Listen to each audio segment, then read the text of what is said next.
Great.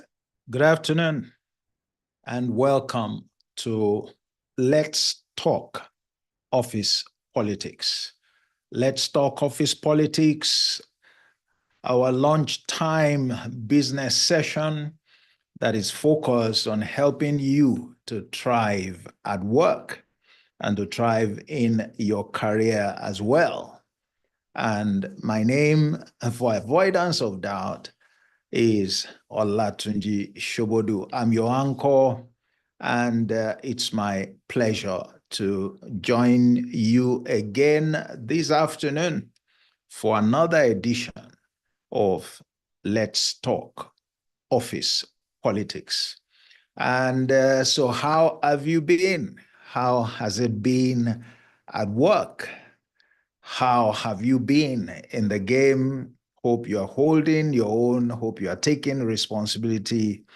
Hope you are doing the needful so that you can come up tops in the game at every point in time. That's the idea. Remember that this game is one that you play on a daily basis. It's not one that you spring surprises from time to time. You know, it's a regular play, okay? So today I want to focus on something that's very important. And as you may have read in my, introductory materials, maybe email or what have you, or maybe on the Office Politics Champions platform. Today, I'm focusing on the subject, bring your best self to work. Bring your best self to work. That's the focus of today's session. Bring your best self to work. Or maybe I should ask you, are you bringing your best self to work?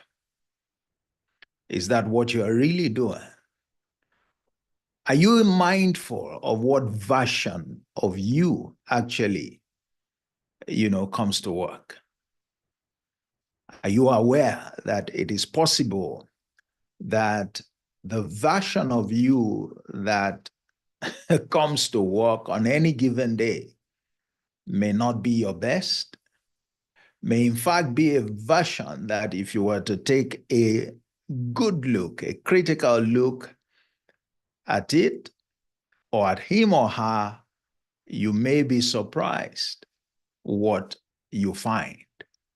All right. You may be surprised what you find. Okay. So that's what we want to look at today. And you would ask, what kind of question is this? What kind of counsel is this? What sense does this make? Or what's the point we're trying to make here today by saying, bring your best self to work? I mean, you may argue, my best self comes to work every day. But some might think, wait a minute, what's this man saying? There may be something here after all. Maybe my best self doesn't come to work every day. Who really comes to work? Is it someone I know, or is it someone that I don't know? Yet, you want to win at work. And how do you win at work if you're not sure what version of yourself has come to work, or what version of yourself comes to work regularly? Okay, let's make one or two things very clear upfront. And that is, you need your best self at work to succeed. And indeed, to succeed in the game of office politics. Whatever anybody tells you, rest assured that perhaps the greatest advantage that you can bring to the table at work is who you are. Yes, is who you are. Who are you at your core? Who are you? And that's what is of interest to everyone. Perhaps you are not mindful of that. When you are interacting with people, when you are working in a community, what is of importance is who you are. It's not what you possess. It's who you are. And therefore, that is what really determines how you are going to be treated. Yes, people will say how you dress is how you will be addressed. Okay, great. But that doesn't determine. That's only in part. That has to do with reception.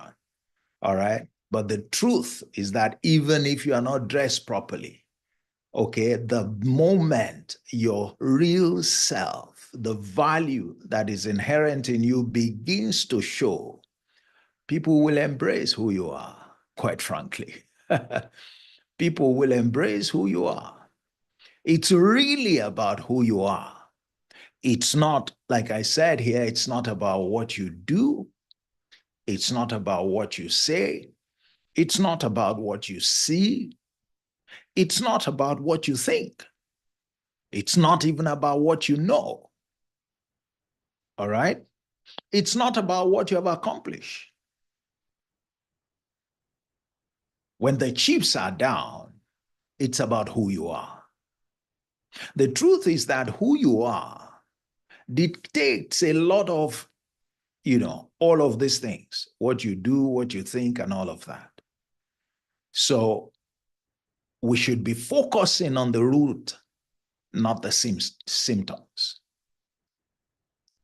All right?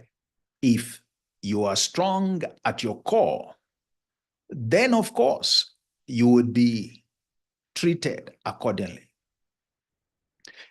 If you took care to observe what happens at work, you would really discover that on a sustainable basis, it is what determines how much anyone really gets ahead is who they are. You really want to know who are those that have staying power, who are those that command respect indeed, who are those that people truly listen to, who are those, who don't necessarily jostle for position, but it comes to them. Okay? As and when due. You need to ask the question, who are they? Because they're usually people that have a strong character. They're usually people who others find attractive. They're usually people in whom the decision makers, all right, find exceedingly great value. That's who they are. That's who they are. Now, who are you? It sounds a very simple question, but you'll be amazed how many people don't even know who they are. So when I asked the question at the onset, what version of you comes to work? And I'm suggesting that you bring your best self to work. Now you understand the point that I'm drawing attention to. And that point is this. If you don't know who you are, for example, as much as you should, how do you know what version of you came to work?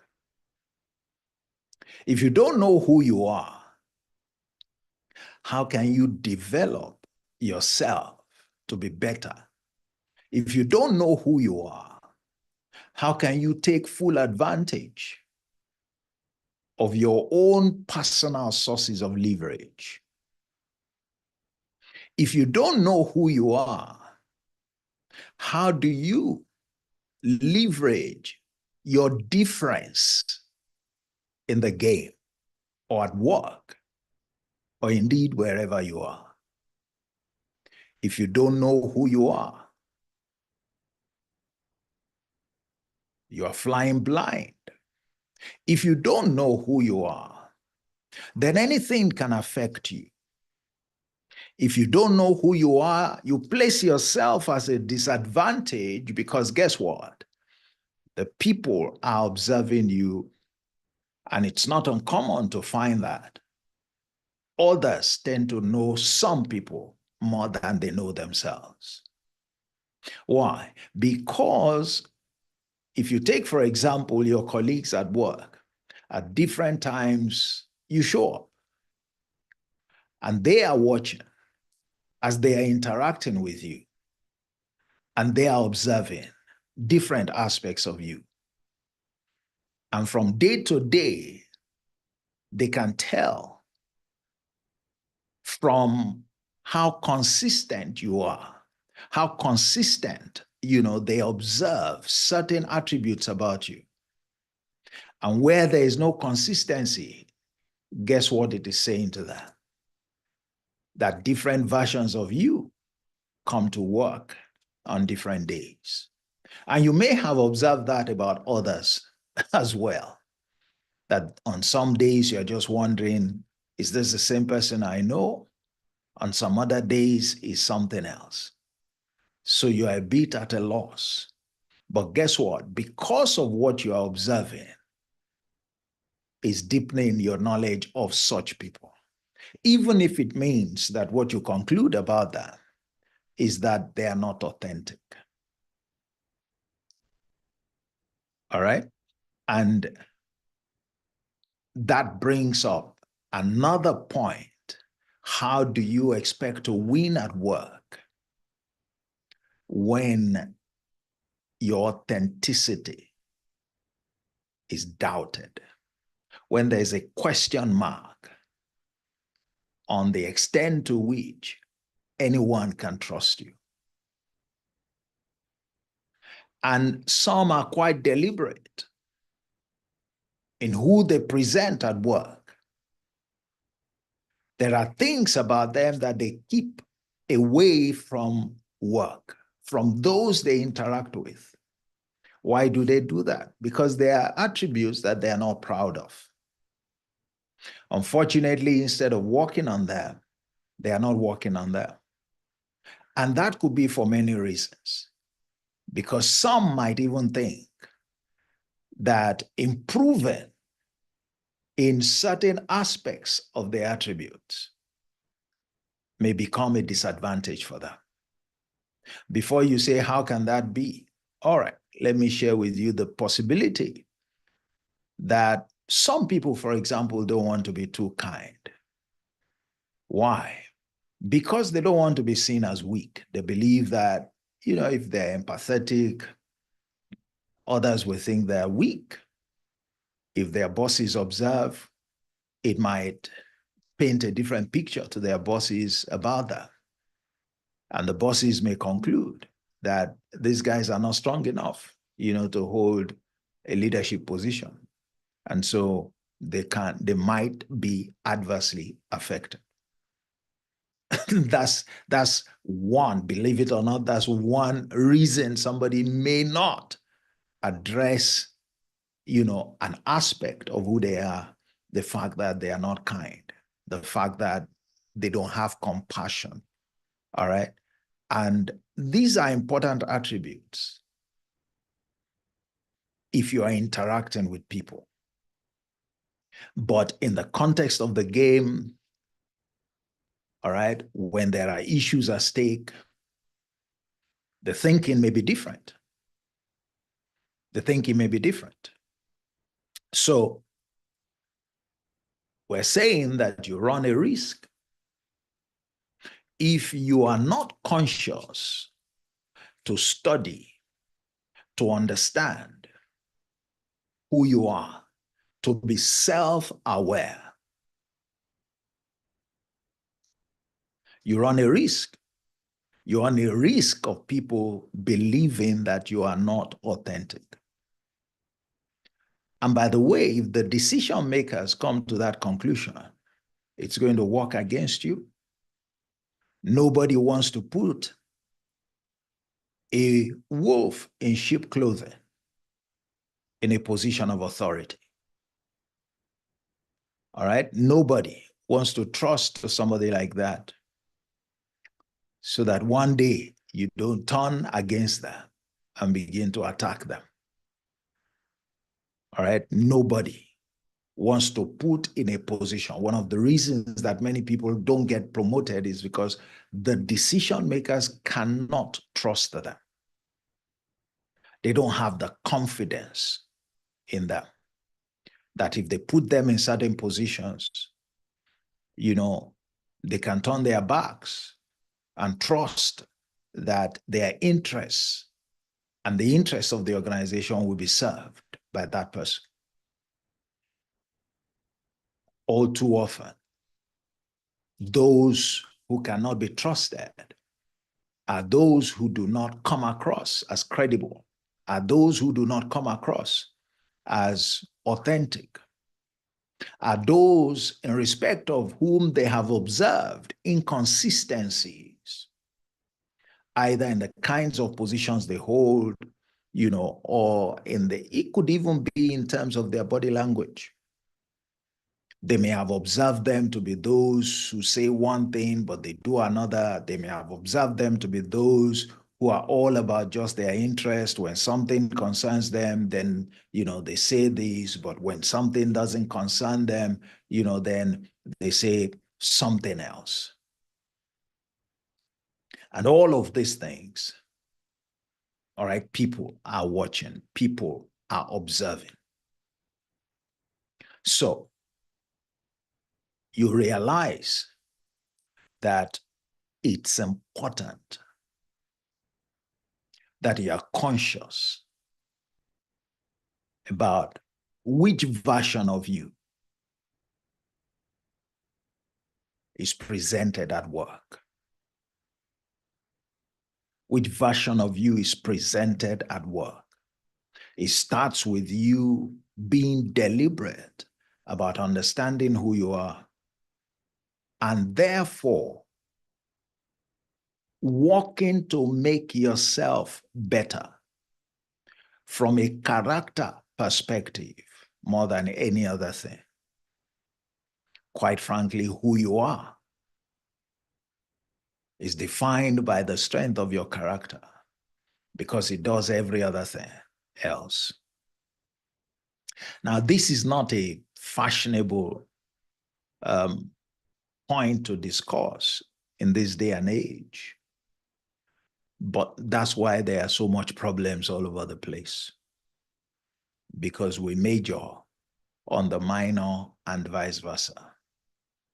You can't add more value to anything and in any environment, in any society or community, including at work, beyond the quality of your character. You can't. There's a reason why management will not put a thief in a position of responsibility. There's a reason why management will frown at acts of indiscipline. There's a reason why management will frown at people, who carry themselves as though they know more than everybody else, in which case they are proud. All of those are, evidences of desirable, attractive character attributes. And when those things are being considered, the truth is that all the other things that we tend to place emphasis on, skills and what have you, they become irrelevant. I mean, somebody is found to be a liar, but is an excellent programmer, is an excellent IT person. When a choice has to be made, your guess is as good as mine. who is going to say, okay, we need him, we'll retain him, beware, he's a liar, but, let's just see how we can manage him. No, it usually doesn't happen like that. It usually doesn't happen like that. Thankfully, because there will always be alternatives. All right? Nobody is indispensable. There will always be alternatives.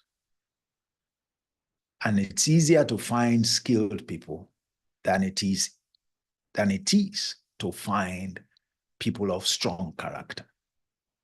It's easier because it's easier to acquire skills within a short period of time than it is to shape a strong character.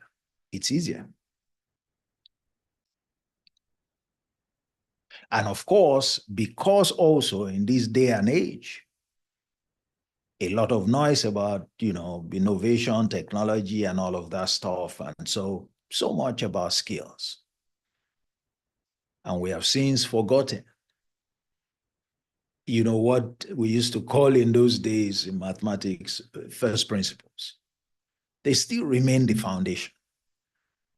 Whether we choose to ignore, to neglect, to omit, or to forget, they still remain the foundation.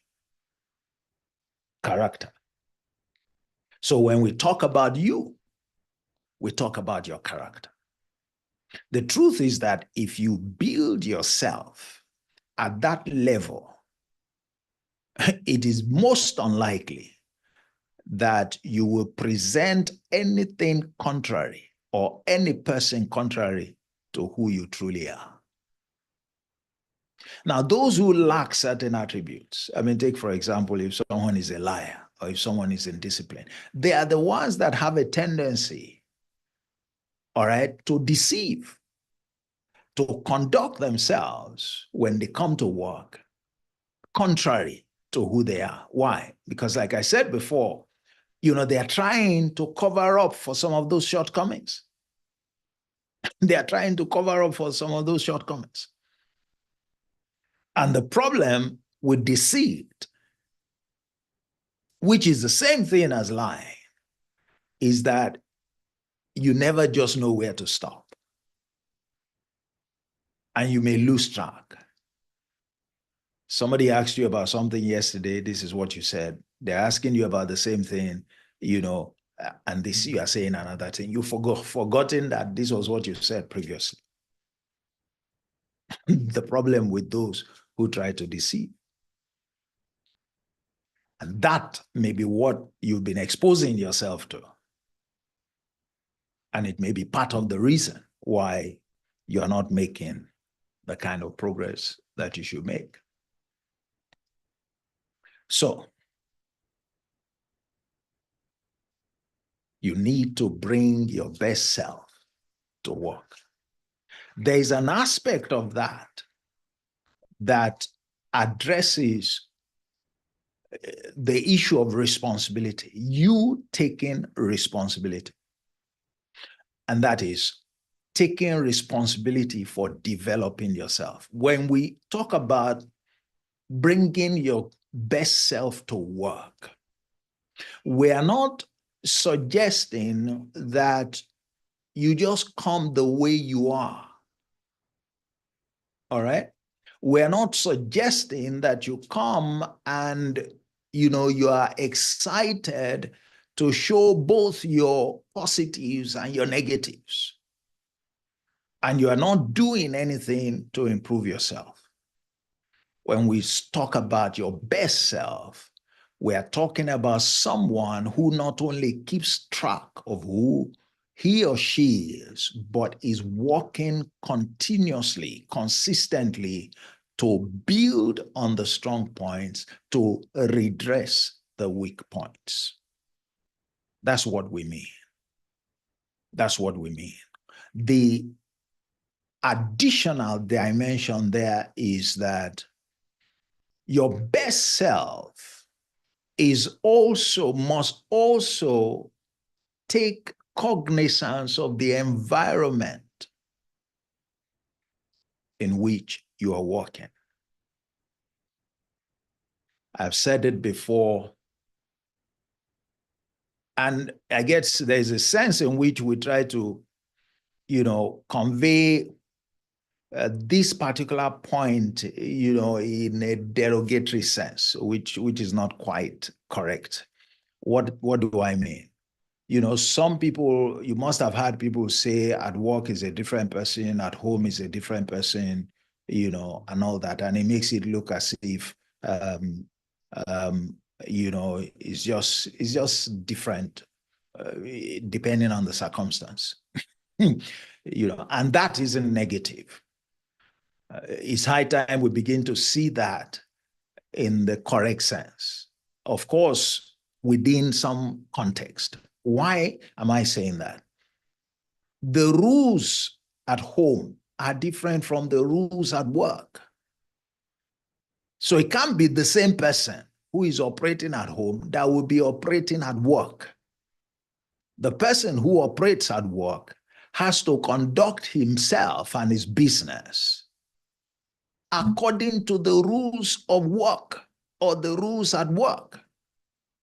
There are rules at work that don't apply at home and vice versa.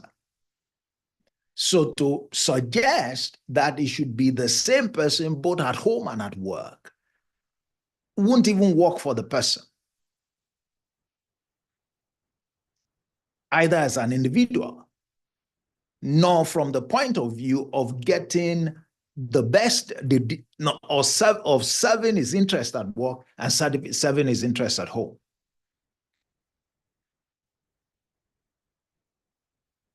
And that doesn't mean that there is anything negative, really, that, about doing that. It doesn't mean that one is promoting, deceit. It doesn't mean that we're saying you show a different picture of who you are at home or a different picture. It simply means that you operate as a normal person who understands that when you're at home, the conditions, the rules of engagement are different from when you are at work. For example, if you were married and you are at home, you are the head of the household. It doesn't matter whether at work you are a clerk, or you are a general manager. As long as you're at home, you are married, you are the husband, you are the head of the family. That's a leadership position. And there is a lot of responsibility that comes with that, as well as privileges, perhaps. But you can't, the things, therefore, that you can do as the head at home, you can't do it at work, where perhaps you may be a junior staff, or where at best you might be a middle management staff. That's just to use a basic example. And to strip the discussion of, additional complexities, because certainly at work, there are a lot more things that you have to abide by than at home. There are a lot more interests that you have to bear in mind, pay attention to, all right, than what you would have at home. So when we're looking at this self, it is, yes, who you are, but who you are as work in progress, which means you are working actively to improve yourself, different aspects of yourself, including, very crucially, your character. And then, of course, the aspect of ensuring that who you are and the way you do your business recognizes the environment in which you find yourself. To bring your best self to work is very, very crucial. is very, very crucial. And many people don't bring their best selves to work. Like I said, some men, it's amazing how many people really don't know themselves. I have conducted this kind of exercise, in every time I do it in a particular MBA class that, I teach on interpersonal, interpersonal relationships, interpersonal skills, which focuses on, interpersonal relationships. And one of the very first things I talk about is self-awareness. And I actually go through the class and ask people to describe to me who they are. And when I want to be a bit more, pointed, I say, well, describe who you are in not more than 3 attributes. 2 preferably, but 3. If somebody were to describe you, people who know you, people who have interacted with you, all right, quite frequently, how will they describe you? That exercise always gets many, one, uncomfortable, gets them thereafter really thinking and wondering, do they really know who they are? And it shows up how much they have failed to take full advantage of who they are. And when I ask that question, one of the things I also do, which is not obvious when the class starts and everybody introduces themselves and they tell me, what positions they're holding, where they're working and stuff, is that I then try to match the description of who they are to the position they're holding, to give them a sense of whether they are round pegs in round holes. And to show some people who were in certain positions why they were in those positions. Because it turns out that somehow a number of people find, the description of their key character attributes to be in alignment with the requirement of the job that they're holding. And that again shows how important these things are. In those cases, I would say to them, they were lucky, so if there is anything like that. And it's probably because those that they report to, those who take decisions about them, have noticed certain attributes about them that they may not have noticed in themselves. At best, maybe their bosses would have identified them in their appraisals, in their regular appraisals. And so these things are important.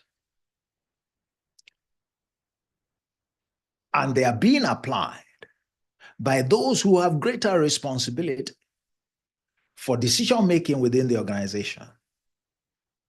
The unfortunate thing is that they are being applied to you, but you are not taking advantage of it yourself. So imagine if you could take advantage of it, if you work to take advantage of it, you would certainly be better off. You certainly, because you would be operating from a position of knowledge. You'll be operating from a position of knowledge. Some people, the reason that they come to work with a different person is because outside of work, they are affected by different things. So for example, they can have emotional challenges. Something can happen outside of work, and by the time they are coming, they've already been adversely affected. And the kind of person that they present at work will be different from the person that others used to observe. We don't all have that, kind of control over our emotions, for example. And yes, we can talk about emotional intelligence and all of that, but not everyone that we interact with has an understanding of that concept, let alone, is in a position to apply it in their interactions with us. And that could include our bosses as well. So such people can misinterpret what they see about us. They can, and hopefully this doesn't happen all the time, because the more frequently, they're at the receiving end in that regard, the more they believe that you lack credibility and you can be trusted. And if you want to grow and you want to be given responsibility, leadership responsibility, you can't be that vulnerable.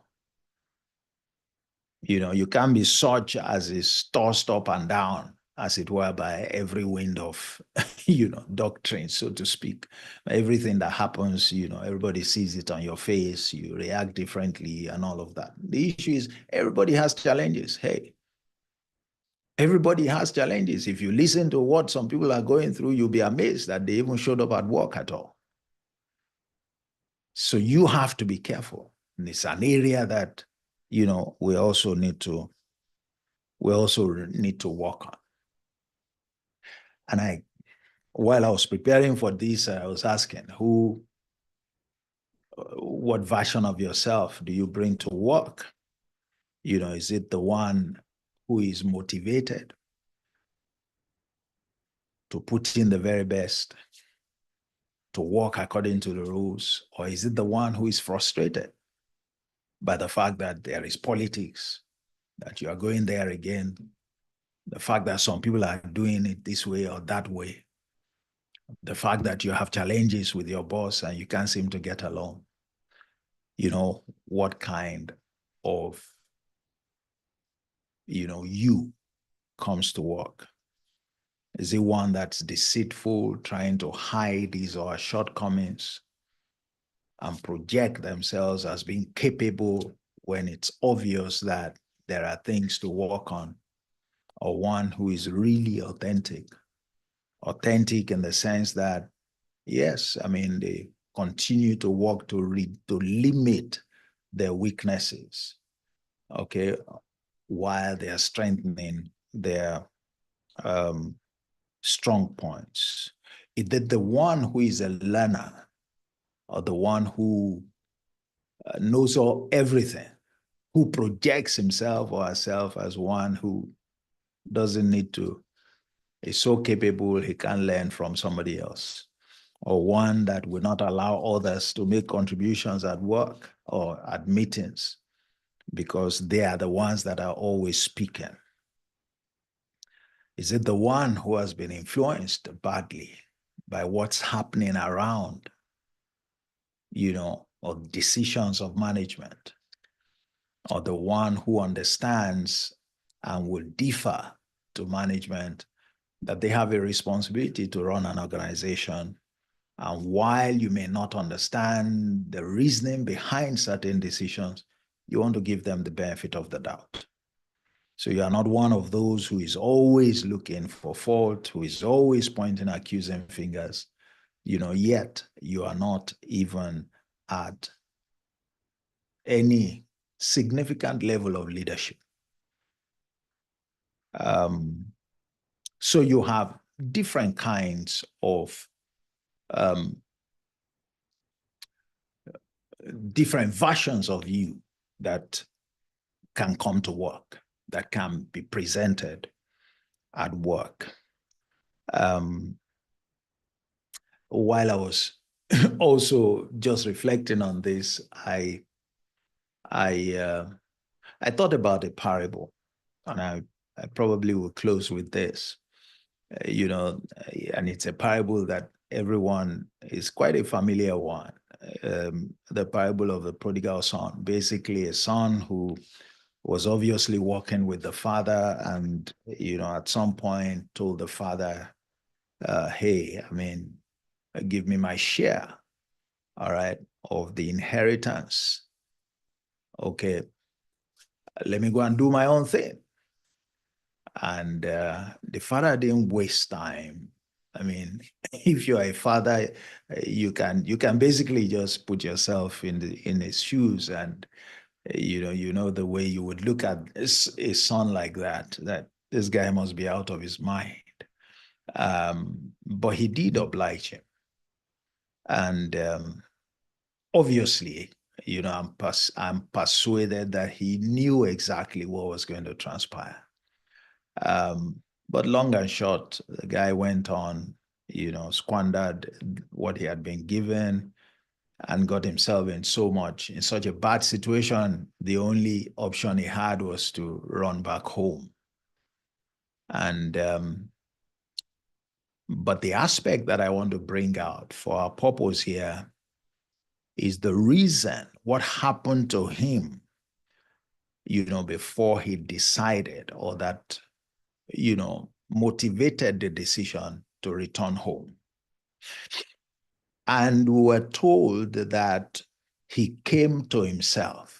That's the, if you like, the King James sort of English that was used. So when he came to himself, meaning that he was beside himself. To be beside himself it was a different version of him that woke up one morning and decided to ask his father for his inheritance. A different version of him. And someday, a better version also got him out of his suffering to realize that, wait a minute, this can't just be the right kind of life. I think I goofed. I missed it. I made a mistake, a big one at that, and all of that. So in case you are wondering whether it is possible to present a different version of yourself, certainly it is. Certainly it is. And you'll be shocked that many, many people, do that. But you can't bring your best self to work and be defeated. It doesn't matter how bad the politics of the office is. The greatest value that you have to offer is who you are. Is who you are. And that's why from the perspective of leadership, the best leaders focus on developing themselves, on continuing to increase, to improve on themselves, particularly with emphasis on character, because that's the greatest value they have to offer anyone, all right, that they are given responsibility for. And I can't go into all of that, perspective about leadership, but hopefully someday I will speak to it. That you and I have no greater value to offer anyone or any system more than who we are at our core. And so, if we work on that and develop in any environment, we're sure to become a force to be reckoned with, because we'll be very attractive beyond just, our contributions in terms of targets and all. And of course, character enhances your ability to deliver on your targets as well.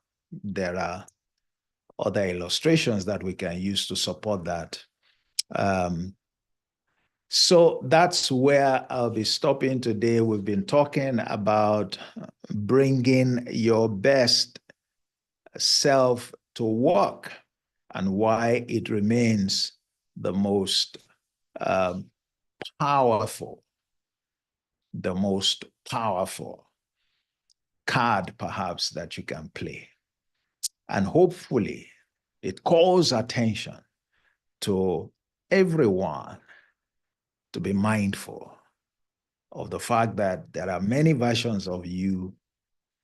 They can be motivated. Their display or manifestation can be motivated by different considerations or different occurrences around you. So it takes you being conscious, all right, not to fall into the trap of being influenced to present a version that is less than who you truly are. To say your best self doesn't mean that you won't have shortcomings, but it simply means that the likelihood is that there will be a lot more that is attractive about you, a lot more that people can relate to and people appreciate about you, including the fact that they know that you are continuously working to improve yourself and adapting who you are as is required depending on the environment in which you find yourself. So that's it for today. I hope it's been worth your while. I don't know if, let me thank, everyone that's attended today.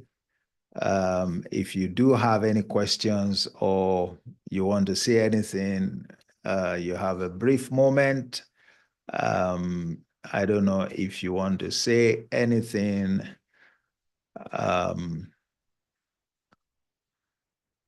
Or you can type in the chat if you don't want to speak. Somehow, I guess many people don't like to speak. Or if you have any questions from what we have discussed.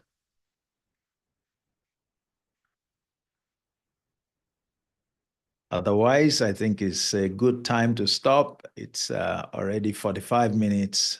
Once again, thank you very much for attending today. God bless you. Enjoy what remains of your lunch time and also have a great week. Once again, God bless you and bye-bye.